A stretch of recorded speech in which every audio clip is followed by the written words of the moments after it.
Las puertas de vidrio del Centro Médico Militar Nacional Walter Reed reflejaban la luz moribunda de diciembre cuando el teniente Jason Harwick dio un paso adelante, bloqueando la entrada con su cuerpo.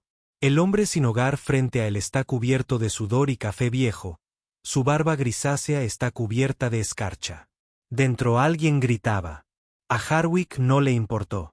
Este es un centro médico militar, no un refugio para personas sin hogar, dijo con voz fría y cortante. Estás contaminando el área. El hombre, Marcus Sullivan, respiró superficialmente. Sus ojos se dirigieron más allá del inquilino izquierdo hacia el caos que se desarrollaba detrás del cristal. Alguien se está muriendo ahí dentro, dijo Marcus en voz baja. Puedo ayudar. Harwick se rió, un ladrido cruel que cortó el viento. ¿Ayudas? Hueles a fracaso. Lo que creas que eras. Ya no importa. No eres nada. Marcus dio un paso adelante. Harwick lo empujó con fuerza hacia atrás. Y en ese preciso momento, una enfermera irrumpió por las puertas, con el rostro blanco de terror, gritando palabras que lo cambiarían todo. Lo estamos perdiendo. Necesitamos un corpsman ahora. Es el almirante Forner. Antes de continuar con esta historia, nos encantaría saber desde dónde la estás mirando. Deja un comentario a continuación contándonos tu ciudad o país. Y si historias como esta sobre coraje, sacrificio y segundas oportunidades tocan tu corazón, considera suscribirte a nuestro canal. Su apoyo nos ayuda a compartir más historias reales increíbles que honran a los héroes olvidados entre nosotros. Ahora, continuemos. Marcus Sullivan había sido invisible durante 4 años. No literalmente, por supuesto. La gente lo vio. Simplemente no lo vieron. Vieron la suciedad bajo sus uñas, la chaqueta de lona rota sujeta con cinta adhesiva, la mochila verde moila que olía levemente a moho. Vieron un problema, una estadística, una historia que sirve de advertencia. Lo que no vieron fue al hombre que había salvado 47 vidas en combate. El marinero que realizó una toricotomía en el campo de batalla con un cuchillo cavar y un casquillo de bolígrafo mientras las balas resonaban sobre su cabeza en la provincia de El Mont. El hombre al que el equipo SEAL 3 apodó aguja fantasma porque podía colocar una vía intravenosa en un Humphrey en movimiento bajo fuego en plena oscuridad. Ese hombre se había ido. Además, Marcus se había convencido a sí mismo. Durmió bajo un puente ferroviario a 3 cuadras de Walter Reed. La ironía no pasó inadvertida para él. Cada noche podía ver las luces del hospital donde hombres y mujeres uniformados recibían la atención que él una vez les había brindado. Donde los médicos trabajaban en habitaciones esterilizadas con equipos que realmente funcionaban. Donde nadie se desangró porque el avión médico no pudo aterrizar. Él nunca entró. No en 4 años hasta hoy. Comenzó como comienzan la mayoría de las tardes de diciembre. Viento frío, estómago vacío, dolor en la rodilla derecha por la ráfaga de agua de Kandahar que lo arrojó 15 pies contra un muro de concreto. Marcus estaba sentado contra el costado de una farmacia CVS, con la espalda contra el ladrillo, observando el tráfico peatonal. Una mujer joven dejó caer $1 en el vaso de papel que estaba a sus pies sin mirarlo. Un hombre con traje cruzó al otro lado de la calle, normal. Entonces lo oyó, un grito agudo, aterrorizado. La cabeza de Marcus se levantó de golpe. Al otro lado de la calle, un adolescente, de unos 16 años, se había desplomado en la acera. Su madre estaba arrodillada a su lado, gritando pidiendo ayuda. La gente se reunió, inútil y presa del pánico. Marcus se puso de pie antes de darse cuenta de que se estaba moviendo. Sus manos ya estaban buscando el botiquín médico en su mochila mientras cruzaba la calle.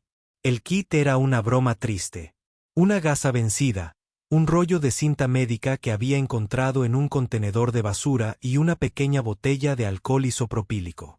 Pero sus manos lo recordaban todo. «Déjame ayudarte», dijo Marcus, cayendo de rodillas. La madre lo miró y vio su ropa sucia y vaciló. «Por favor», susurró. El niño estaba convulsionando. Marcus lo giró hacia un lado, protegiendo sus vías respiratorias, cronometrando las convulsiones con el tipo de precisión tranquila que se obtenía al hacer esto cuando volaban balas. A los 90 segundos la convulsión cesó. La respiración del niño se estabilizó. Marcus comprobó su pulso, sus pupilas. Todo estará bien, dijo Marcus. Pero necesita un hospital. Llama al 911. La madre estaba llorando, agarrando la mano de Marcus. Gracias. Oh Dios. Gracias. Marcus se quedó deslizándose entre la multitud antes de que llegara la ambulancia. Él no quería preguntas. Él no quería gratitud. Quería desaparecer porque cada vez que salvaba a alguien, veía las caras de los 3 marines que no podía salvar. Cabo Primero Ramírez, de 19 años, quien se desangró en los brazos de Marcus porque el torniquete falló. PFC de Saab Miller, de 22 años, quien recibió metralla en la arteria femoral y falleció en 90 segundos. Y el cabo Tyler Hayes, de 21 años, quien le rogó a Marcus que no lo dejara morir. Y Marcus lo había intentado. Dios, lo había intentado. Pero había demasiada sangre y no había suficiente tiempo ni suficientes manos. Marcus caminó hacia el puente con manos temblorosas. No del frío, sino del recuerdo. Ya casi estaba allí cuando oyó la conmoción en Walter Reed. El hospital estaba a 2 cuadras de la calle. Su fachada se iluminó contra el cielo que oscurecía. Algo estaba mal. Él podía oírlo. El particular tono de pánico, los gritos superpuestos.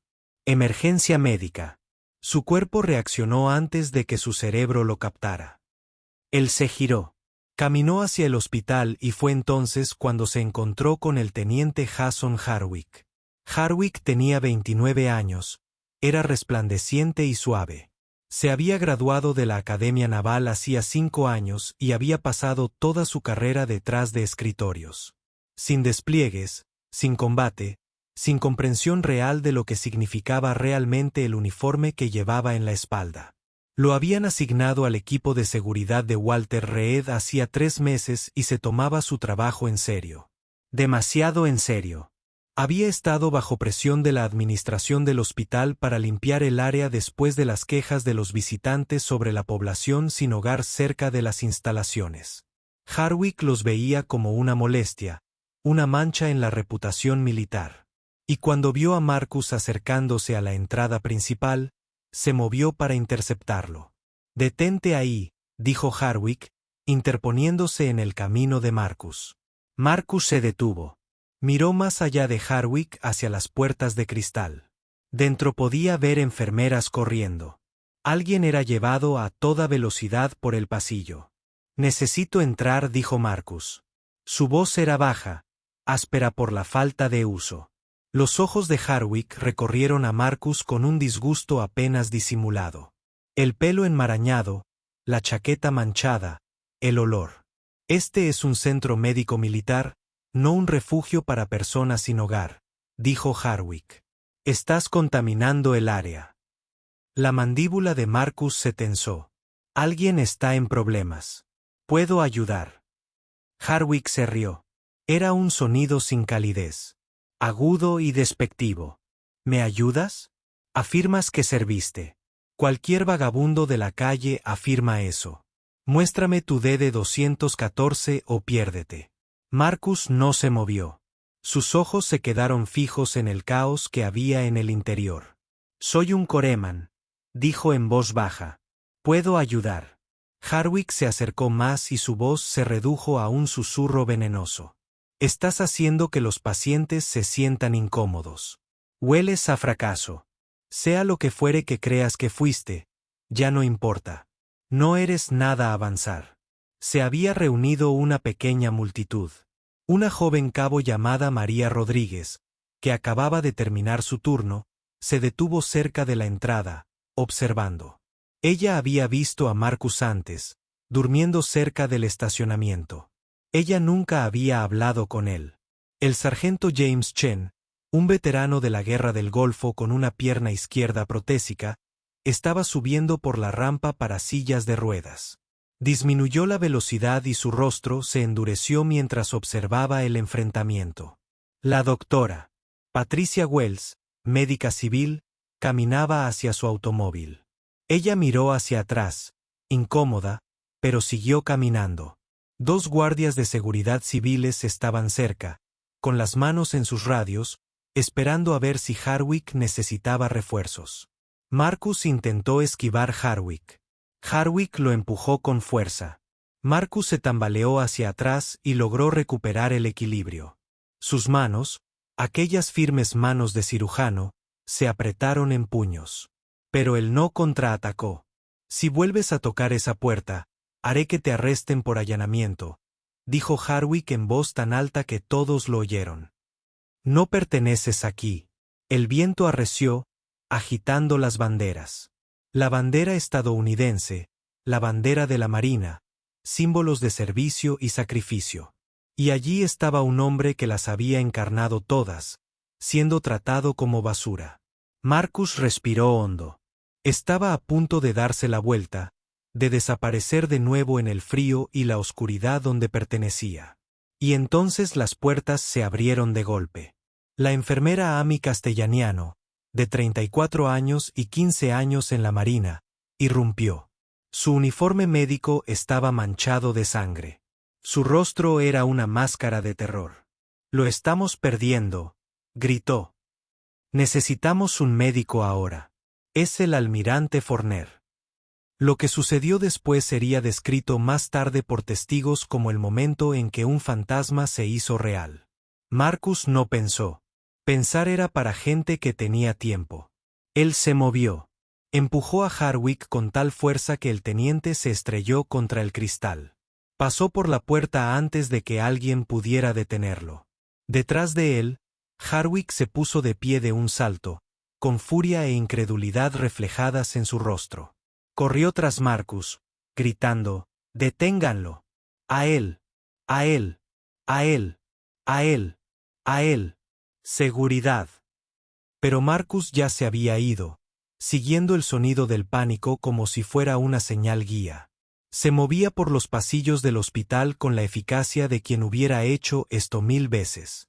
Sus ojos recorrieron las puertas, los carteles, el flujo de gente. Allí, habitación 14, observación de urgencia. Él irrumpió a través de la puerta. La habitación era un caos. El almirante Robert Fulner, de 63 años, comandante de la Sexta Flota, un hombre que había supervisado operaciones en 3 teatros de guerra, estaba en una camilla, con el rostro hinchado y morado y el pecho apenas moviéndose. Choque anafiláctico. Un joven residente, el Dr. Kevin Park, de 27 años, recién salido de la Facultad de Medicina, se quedó paralizado, con un EpiPen en su mano temblorosa. 2 enfermeras se gritaban una a la otra. Un terapeuta respiratorio intentaba preparar un kit para las vías respiratorias, pero sus manos temblaban. Nadie tenía el control. Y en una emergencia médica, el control lo es todo. Marcus no se anunció. Él no pidió permiso. Él simplemente tomó el control. Airfrine 3 mg soy lateral del muslo. Ahora, dijo Marcus, y su voz cortó el ruido como una cuchilla. No era ruidoso, fue una orden. El Dr. Park se giró y la sorpresa se reflejó en su rostro. «¿Quiénes carajos son ahora?», dijo Marcus. Su tono no dejaba lugar a discusión. La mano de Park se movió. Le inyectó la epinefrina. Marcus ya estaba al lado del almirante, con los dedos sobre la arteria corroída, el pulso filiforme, la respiración obstruida, las vías respiratorias comprometidas. «Necesito un linfoscopio y un tubo endotraqueal de tamaño 8. Marcus dijo que la enfermera Castellaniano, la que había estado gritando afuera, se movió instantáneamente. Ella conocía esa voz. Lo había escuchado antes en simulaciones de entrenamiento, en las historias que contaba el mayor Corman. Esa era la voz de alguien que había hecho esto bajo fuego. Marcus inclinó la cabeza del almirante hacia atrás, abriendo las vías respiratorias. Su mano izquierda posicionó la mandíbula con perfecta precisión mientras su mano derecha tomó el lingoscopio de Castellaniano. Lo insertó, visualizó las cuerdas vocales en 3 segundos y deslizó el tubo endotraqueal en su lugar con el tipo de movimiento suave y practicado que se logra al hacerlo en la oscuridad en la parte trasera de un Humbei mientras alguien te está disparando. Métanlo en una bolsa, dijo Marcus. El terapeuta respiratorio conectó la bolsa válvula a la mascarilla y comenzó a apretar. El pecho del almirante subía y bajaba. Oxígeno. Empiece una vía intravenosa con solución salina normal, bien abierta, dijo Marcus. Y consígueme un carro de emergencia. Si su presión sistólica baja de 80, empezaremos a presionar. Sus manos se movieron sobre el cuerpo del almirante, buscando otros signos de angustia. Sin sarpullido, sin urticaria. Se trató de una reacción a un medicamento, no a una picadura ni a un alimento. ¿Qué recibió en los últimos 30 minutos? Marcus preguntó. El doctor Park, todavía pálido, tartamudeó. Antibióticos, ceftriaxona, para una infección común. Es alérgico, dijo Marcus rotundamente. Está en su historial, susurró horrorizada a una enfermera. Lo perdimos. Marcus no respondió. No había tiempo para culpas. Su concentración era absoluta. Revisó la vía intravenosa que Castellano había iniciado. Buena colocación. Ajustó el caudal. El color del almirante estaba empezando a mejorar. La hinchazón en su cara estaba disminuyendo, la epinefrina estaba funcionando, la frecuencia cardíaca se estaba estabilizando, dijo el terapeuta respiratorio al leer el monitor. La presión arterial subió a 90/60. Marcus asintió. Se quedó al lado del almirante, con una mano en la muñeca del hombre, sintiendo que el pulso se fortalecía a su alrededor. La sala se había transformado del caos a la urgencia controlada. Ahora todos se movían con un propósito, siguiendo el ritmo que Marcus había establecido. El teniente Harwick irrumpió en la habitación. 2 guardias de seguridad detrás de él. «Sáquenlo de aquí», gritó Harwick señalando a Marcus. «Él no está autorizado». «Cállate», dijo la enfermera Castellano con voz plana y peligrosa. Acaba de salvar la vida del almirante. Harwick se quedó paralizado. Las palabras no parecían tener sentido. Miró a Marcus, de pie allí con su chaqueta sucia, las manos firmes en la muñeca del almirante, y por primera vez, la duda cruzó su rostro. «¿Qué?». Harwick susurró. El doctor Park, todavía conmocionado, dio un paso adelante. Su voz era tranquila y humilde. Él tiene razón. Si este hombre no hubiera estado aquí, el almirante Faulkner estaría muerto. Me quedé congelado. Lo siento, pero él sabía exactamente qué hacer. El silencio en la habitación solo era interrumpido por el pitido rítmico del monitor cardíaco y el suave silbido del respirador. Marcus no miró a ninguno de ellos. Sus ojos se quedaron fijos en el almirante. La respiración del hombre ahora era constante y fuerte. Él iba a estar bien. Marcus empezó a dar un paso atrás para deslizarse hacia la puerta. Había hecho lo que había que hacer. Ahora era el momento de partir antes de que empezaran las preguntas, antes de que alguien mirara demasiado de cerca. Pero cuando se giró, los ojos del almirante se abrieron. El almirante Robert Faulkner había estado en la Marina durante 41 años. Había comandado barcos, dirigido fuerzas de tarea y estado en salas donde se decidía el destino de las naciones. Había visto a hombres y mujeres jóvenes hacer cosas extraordinarias en circunstancias imposibles. Pero la confusión en su rostro cuando recuperó la conciencia era absoluta. ¿Qué? ¿Qué pasó?, preguntó con voz áspera y rugiente. La enfermera Castellano se inclinó sobre él, con una sonrisa temblorosa de alivio. Tuvo una reacción alérgica, señor. Anafilaxia grave. Pero ahora está estable. Los ojos del almirante recorrieron lentamente la habitación, observando los rostros. El doctor Park, las enfermeras, el terapeuta respiratorio. Y entonces su mirada se posó en Marcus a medio camino de la puerta. La chaqueta sucia, el cabello despeinado, el hombre que parecía haber estado viviendo en la calle, porque así había sido. ¿Quién? La voz del almirante era débil, pero la pregunta era clara. ¿Quién me salvó? El doctor Park tragó saliva con dificultad. Lo hizo, señor. Un hombre sin hogar. Las palabras quedaron suspendidas en el aire, absurdas e imposibles. Un hombre sin hogar acababa de realizar un nivel de medicina de emergencia con el que la mayoría de los médicos tenían dificultades. Los ojos del almirante Falner se entrecerraron, concentrándose en Marcus con repentina intensidad. Había algo familiar, algo en la forma en que el hombre estaba de pie, en cómo se movía, en la precisión de sus acciones. Espere, dijo el almirante. Su voz era más fuerte ahora. Ven aquí. Marcus se detuvo. No se giró. Por favor, él, dijo el almirante. No era una orden. Era una petición. Lentamente, Marcus se giró. Se acercó a la camilla. El almirante estudió su rostro, sus ojos recorriendo las líneas, las cicatrices, la barba. Y entonces su mirada se posó en las manos de Marcus, las manos que acababan de salvarle la vida. Allí, en el interior de la muñeca derecha de Marcus, apenas visible bajo la mugre, había un tatuaje, pequeño y descolorido, un tridente sellado de la Marina con una cruz médica en el centro. El almirante contuvo la respiración. Dios mío, susurró. Su mano, aún débil, extendió la mano y agarró la muñeca de Marcus, acercándola. Sus dedos recorrieron el tatuaje. Y entonces lo vio. Alrededor del cuello de Marcus, colgando de un cordón verde deshilachado, había una pequeña linterna roja de majita. La que llevaba el almirante para revisar las pupilas en la oscuridad. Pero esta era diferente. Grabadas en el costado, apenas legibles, había unas palabras. El almirante conocía esas palabras. Había estado allí cuando las grabaron.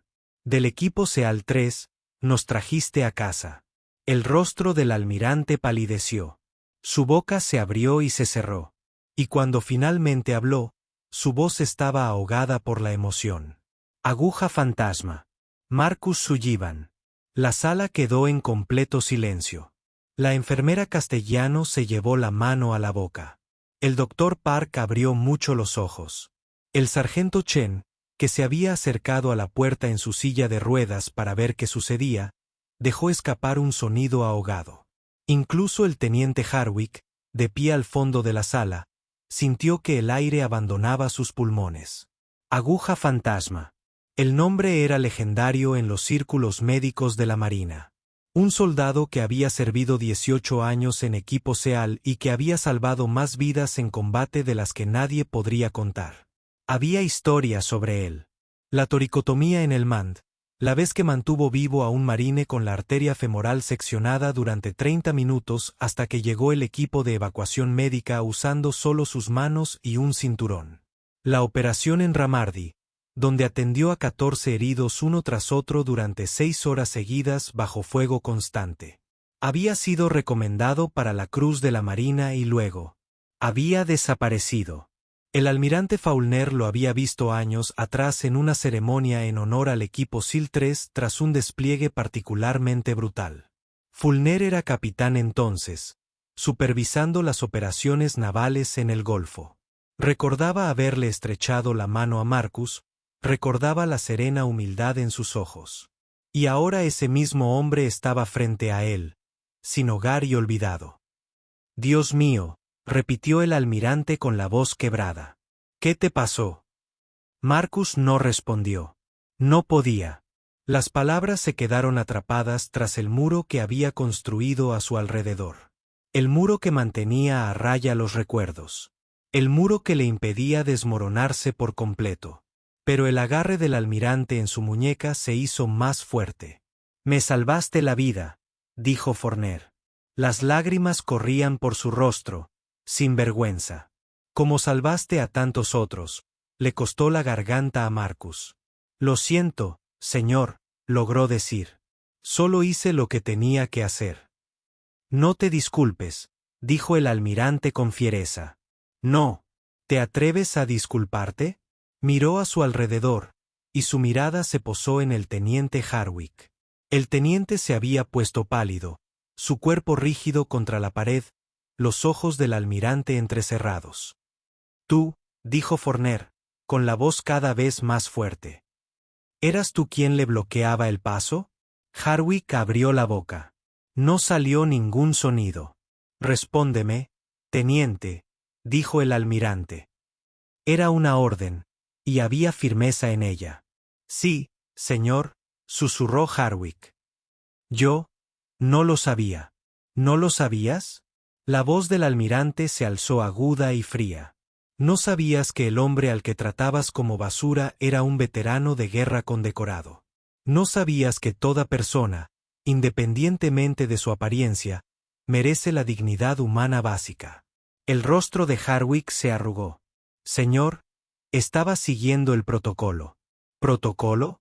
El almirante intentó incorporarse. La enfermera castellano lo sujetó suavemente, pero su furia era palpable. El protocolo no incluye la crueldad. El protocolo no incluye la humillación. Este hombre ha servido a su país con más honor del que jamás comprenderás, y lo empujaste. No lo llamaste nada. La habitación quedó en silencio. Las manos de Hardwick temblaban. Su mundo cuidadosamente construido, su sentido del orden y el control se estaba desintegrando. Lo siento, balbuceó. Señor, no lo hice. Se disculpará formalmente con el señor Sullivan, dijo el almirante. Y luego se presentará ante el comandante de la base. Solicito una investigación completa sobre cómo fue tratado un veterano, un héroe, en un centro médico militar. Hardwick parecía estar enfermo. Se volvió hacia Marcus. Su rostro era un estudio de vergüenza e incredulidad. Me disculpo, dijo, con palabras apenas audibles. Marcus lo miró. No había ira en sus ojos, solo cansancio. Está bien, dijo Marcus en voz baja. Olvídalo. Pero el almirante no había terminado. Que alguien le traiga una silla a este hombre, dijo Forner. Denle agua, denle comida y, por Dios, quítenle esa ropa y pónganle algo abrigado. La enfermera castellano se movió de inmediato, guiando a Marcus hasta una silla en un rincón de la habitación. Se dejó caer en ella y, por primera vez en lo que parecían años, se permitió respirar. La doctora Patricia Wells apareció en la puerta con el rostro cubierto de lágrimas. Había regresado tras oír la conmoción. Había visto a Marcus salvar al almirante y se dio cuenta con una claridad escalofriante de que había pasado junto a él cientos de veces y nunca se había detenido a ayudarlo. Lo siento mucho, susurró. Marcus la miró. No sabía qué decir, así que asintió. El sargento Chen se acercó en su silla de ruedas, con la pierna protésica visible bajo los vaqueros. Se detuvo frente a Marcus, con gran esfuerzo, se incorporó sobre una pierna, y luego saludó. Señor, dijo Chen con la voz cargada de emoción. Gracias por su servicio, señor. Marcus lo miró fijamente. Y luego, lentamente, se puso de pie. Él devolvió el saludo con mano temblorosa. Fue la primera vez en 4 años que se permitió recordar lo que significaba ese gesto. En ese preciso momento, al otro lado del hospital, la comandante Lisa Bradshaw estaba terminando sus rondas cuando escuchó la conmoción. Como directora médica del hospital, llegó a la habitación 14 y encontró una escena que más tarde describiría como surrealista. Un almirante tendido en una camilla, vivo gracias a un veterano sin hogar, un inquilino abandonado parado en una esquina, su carrera en ruinas y una habitación llena de gente mirando a Marcus Sullivan como si acabara de salir de una leyenda. El comandante Bradshaw miró a Marcus y tomó una decisión que lo cambiaría todo. Señor Sullivan, dijo ella, dando un paso adelante. Soy el comandante Bradshaw. En nombre de esta instalación y de la Armada de los Estados Unidos, quiero agradecerle, pero también quiero preguntarle algo. ¿Nos deja ayudarle? Marcus la miró. Él quería decir que no. Quería desaparecer de nuevo en las calles, volver al anonimato al que pertenecía. Pero luego miró al almirante, al sargento Chen, a la enfermera Castellano, los rostros de las personas que acababan de verlo como realmente era. No era un vagabundo, no era un fracasado, era un hombre de corazón, un hermano, un hombre que lo había dado todo y no había recibido nada a cambio. No sé si puedo hacer algo al respecto, dijo Marcus, con su voz apenas un susurro. Los ojos del comandante Bradshaw eran amables. Vamos a intentarlo, dijo. Y Marcus, por primera vez en 4 años, sintió algo que creía perdido para siempre. Esperanza. Los días que siguieron fueron confusos. El almirante Forner, una vez que fue liberado de observación, asumió como misión personal asegurarse de que Marcus recibiera la atención que merecía. Se puso en contacto directamente con la Administración de Asuntos de Veteranos, evitando así la burocracia que le había fallado a Marcus anteriormente. En 72 horas, Marcus fue inscrito en un programa intensivo de tratamiento de TEPT en el Centro Nacional Intrepid de Excelencia, una instalación diseñada específicamente para veteranos de combate con lesiones cerebrales traumáticas y trauma psicológico. Le dieron una habitación privada en un centro de vivienda de transición para veteranos, sábanas limpias, una cama cálida y una puerta que se cerraba desde adentro. La primera noche, Marcus no pudo dormir. Se sentó en el borde de la cama, mirando las paredes, esperando que cayera el otro zapato, que alguien se diera cuenta de que esto era un error, que no se merecía esto. Pero llegó la mañana y nadie se lo llevó. Un equipo de médicos y terapeutas comenzó a trabajar con él. Fueron pacientes. No empujaron. Dejaron que Marcus hablara cuando estuvo listo. Y poco a poco, dolorosamente, la historia salió a la luz. La emboscada en la provincia de El Mont, los 3 marines que no pudo salvar, la culpa que lo había devorado vivo, la forma en que había rechazado ayuda porque creía que no la merecía. Lo hiciste todo bien, le dijo una tarde la doctora. Sarah Lynn, su terapeuta principal. Eras un hombre en una situación imposible y salvaste a todos los que pudiste. Eso no es un fracaso. Eso es heroísmo. Marcus meneó la cabeza. Ellos murieron. Yo era su corpsman. Se suponía que debía traerlos a casa. Trajiste a otras 47 personas a casa, dijo suavemente el doctor Lin. Y necesitas permitirte lamentar a aquellos por quienes no pudiste llorar. Eso no es debilidad. Eso es ser humano. Fue difícil. Más duro que cualquier tiroteo en el que Marcus hubiera estado. Porque en el combate, el enemigo era externo. Pero esta lucha era interna. Cada día tenía que enfrentarse a los recuerdos, a la culpa, a la vergüenza. Había días en que quería correr para regresar a las calles donde el dolor le era familiar, pero el sargento Chen lo visitaba cada semana.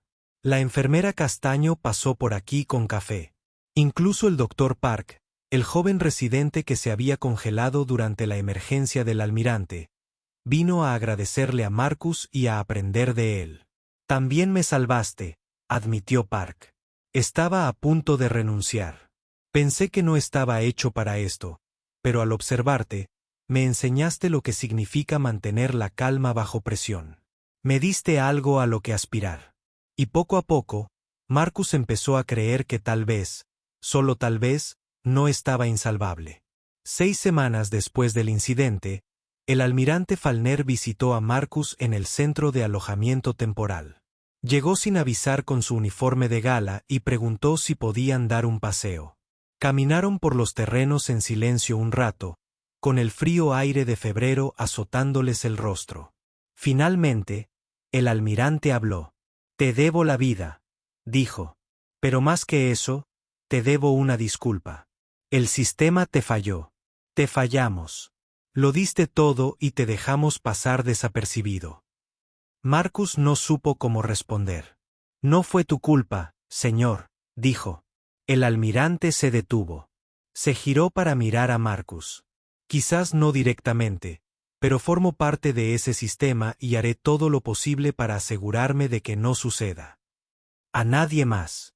Estamos implementando nuevos protocolos para la atención a veteranos. Estamos capacitando al personal para reconocer y ayudar a los veteranos sin hogar. Y estamos creando un puesto, un nuevo rol en Walter Reed. Hizo una pausa. Quiero ofrecérselo. Marcus parpadeó. Señor, necesitamos un instructor de trauma, dijo el almirante. Alguien que pueda enseñar a nuestros médicos, a nuestros jóvenes médicos lo que realmente significa trabajar bajo presión. No solo la versión de los libros de texto, sino la versión real. La versión que aprendieron en el Mundi Ramadi y en todos los demás infiernos por los que pasaron. Marcus sintió una opresión en el pecho. No sé si estoy listo, señor. No tiene que estar listo ahora mismo, dijo el almirante. Tómese su tiempo. Termine su tratamiento. Pero cuando esté listo, el puesto lo estará esperando. Ha pasado 4 años pensando que no vale nada. Quiero que pase los próximos 4 años y los 4 siguientes sabiendo que es invaluable. Las lágrimas nublaron la visión de Marcus. Se la secó con fuerza. Gracias, señor, dijo. Logró. El almirante extendió la mano. Marcus se la estrechó. Y esta vez, no se sintió como si estuviera estrechando la mano de un oficial superior. Se sintió como si estuviera estrechando la mano de un hermano. 3 meses después, Marcus se paró frente a un aula en el Centro Médico Naval. Vestía un uniforme limpio, con el pelo corto y la barba desaparecida. En el pecho lucía un parche nuevo que decía L.C.R. Sullivan, instructor de trauma. Frente a él estaban sentados 23 jóvenes Corpsman, recién salidos del entrenamiento, a punto de ser desplegados en hospitales de campaña y zonas de combate. Lo miraron con una mezcla de curiosidad y respeto. Marcus respiró hondo. Me llamo Marcus Sullivan, dijo. Mi indicativo era Phantom Needle. Serví durante 18 años como cabo de la Marina asignado a los equipos SEAL. Te voy a enseñar cómo mantener viva a la gente cuando todo se está desmoronando. Pero primero, voy a contaros algo más importante que cualquier procedimiento médico. Hizo una pausa y miró a cada uno de ellos a los ojos. Vas a perder gente. No importa lo bueno que seas, no importa cuánto lo intentes, perderás gente. Y te romperá. Me rompió. Pasé 4 años en las calles porque no podía vivir con la culpa. Pero esto es lo que aprendí. No honras a los que pierdes al destruirte a ti mismo. Los honras salvando a la siguiente persona, y a la siguiente, y a la siguiente. Los llevas contigo, pero no permites que te arrastren hacia el fondo. La habitación estaba en silencio. Una de las mujeres, una joven llamada suboficial Simmons, levantó la mano. ¿Qué le trajo de vuelta, señor? Ella preguntó. Marcus pensó en esa pregunta. Pensó en el momento afuera de Walter Reed cuando Hardwick lo había empujado, cuando podría haberse alejado, cuando cada parte de él quería desaparecer. Y pensó en la voz del almirante que lo llamaba por su nombre, que lo llamaba de regreso desde la oscuridad. Alguien necesitaba ayuda, dijo Marcus simplemente. Y me di cuenta de que, aunque todavía pueda ayudar, aún no he terminado. La clase asintió, comprendiendo. Después de terminar la clase, Marcus salió del edificio hacia el sol de la tarde. El cielo estaba despejado, el aire todavía frío pero no cortante. Sacó su teléfono, uno nuevo que le había dado el BA, y revisó sus mensajes. Hubo uno del sargento Chen, preguntando si Marcus quería ir a cenar, otro de la enfermera Castellano, compartiendo una historia divertida de su turno, y uno del doctor Lin, su terapeuta, recordándole su sesión de mañana. Marcus sonrió. Todavía tenía pesadillas. Todavía se despertaba algunas noches con el corazón latiéndole con fuerza, viendo los rostros de Ramírez, Miller y Hayes. Pero también se despertó sabiendo que tenía un propósito, que importaba. Mientras caminaba hacia el estacionamiento, vio una figura sentada contra la pared cerca de la entrada. Un hombre joven, de unos 20 años, con una chaqueta militar rota, sin hogar. Marcus se detuvo. Él se acercó y se agachó. El joven miró hacia arriba, cauteloso. «Oye», dijo Marcus suavemente. «¿Estás bien?» El joven se encogió de hombros. «Solo tratando de mantenerme caliente». Marcus metió la mano en su bolsillo y sacó una tarjeta. Tenía los números de teléfono de servicios para veteranos, de asistencia para la vivienda y de apoyo en materia de salud mental. «Escucha», dijo Marcus. «Sé cómo se siente. Sé lo que es pensar que no hay vuelta atrás.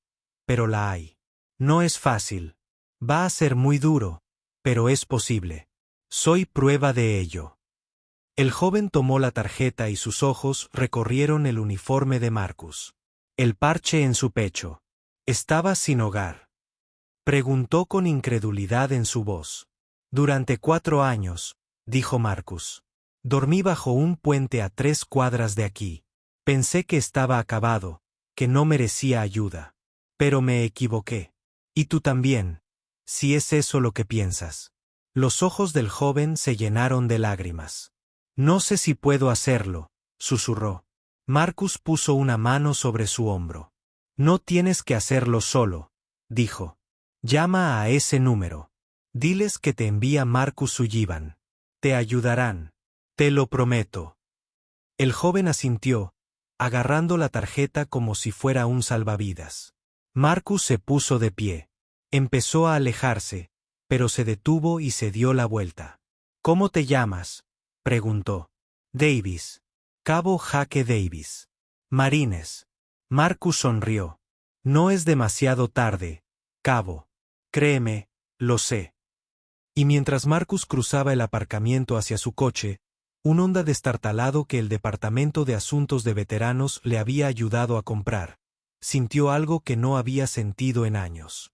No era exactamente felicidad, pero algo parecido. Paz, la que surge al saber que lo peor ya pasó y que el futuro, por incierto que sea, es tuyo para moldearlo. Pensó en los 3 marines que había perdido. Y por primera vez, en lugar de ahogarse en la culpa, sintió gratitud.